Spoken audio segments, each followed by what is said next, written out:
Каква е ролята на добрия лидер и менеджер? Може би да уточним и типовете лидери и менеджери и кои са най-успешни от практиката. Значи, първо да видим лидер и менеджер. Лидера има визията, лидера има мисията в себе си. Менеджера управлява нещата. Менеджера е по-скоро човек, който менажира неща, които му се подават. Лидера е този, който създава нещата, които да се подават. И двете неща може да ги научиме. Въпросът е да знаем какво ни трябва в различните моменти, ако искаме да сме успешни. Другото, което е много важно, е, че лидерите и менеджерите са два типа. Едните са така по-авторитарните типове и съответно при тях те възприемат екипа като наемници, които им се казва какво да правят и те трябва да го правят. Тези екипи работят, има много такива екипи, но най-ефективните екипи и това, което най-така доказано в практиката на повечето места работи най-добре, е когато лидера и менеджера успее да включи екипа, да се почувстват като част от отбора, като че от тях зависи победата, че те участват в създаването на цялото нещо. И те вече не са наемници, ами са по-скоро съпричастни участници, собственици на това, с което се занимават, на дадения проект, на дадената задача. Тогава вдъхновението идва от тях и тогава се работи най-креативно с екипа. Това е нещо, което куца на много организации, разбира се, защото повечето от нас не сме специално фокусирано учени на това. Никъде в училище не се преподава или в университета, или има само на редки места специализирано в тази посока.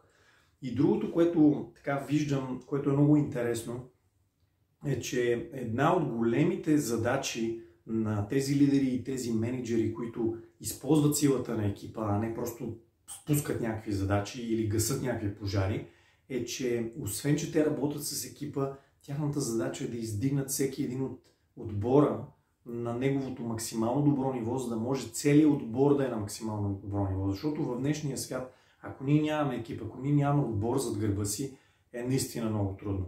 Може да е малък, може да е среден, може да е голям, няма значение размера. Въпросът е как работи екипа.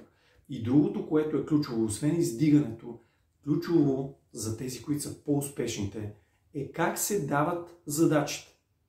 Защото едно от нещата, които ми подават като информация, когато консултирам в тази сфера и което винаги е много интересно, е когато, примерно, собственика или менеджера изпрати имейл и напише спешно, urgent, трябва да се направи веднага и хората искат да реагират, отварят го, четат го и няма инструкция какво и как трябва да се направи конкретно.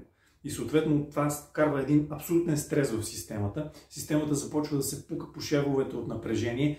Хората прескачат се един през друг, ходят, търчат, фърчат и нищо не се случва. Защото не е ясно какво точно трябва да се случи. Така че всъщност това нещо изисква познаване на психология на всеки един от участниците, познаване на силни и слаби страни на всеки един от съотборниците.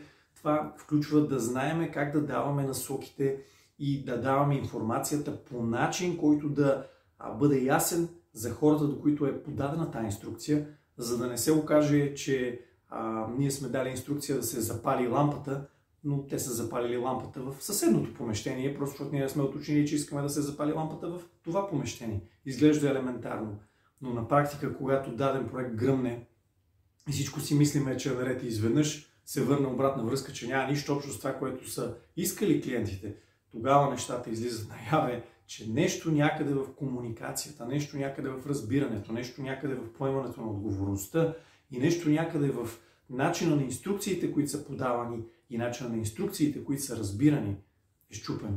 Така че добрият лидер и добрият менеджер е този, който, особено лидер, има визията, има мисията, знае как да води, но и знае как да дава инструкциите, как да работи с екипа, за да може те да участват и да дават максимум от себе си, един отговорността, което изглежда така, като го казвам, нали, свръх, но готино, че има достатъчно фирми, които го правят и се радвам тези насоки да са и полезни, защото колкото повече фирми го правят, толкова по-успешно и по-високо ще е нивото за всички нас, тъй като ние се конкурираме не само в България и извън България.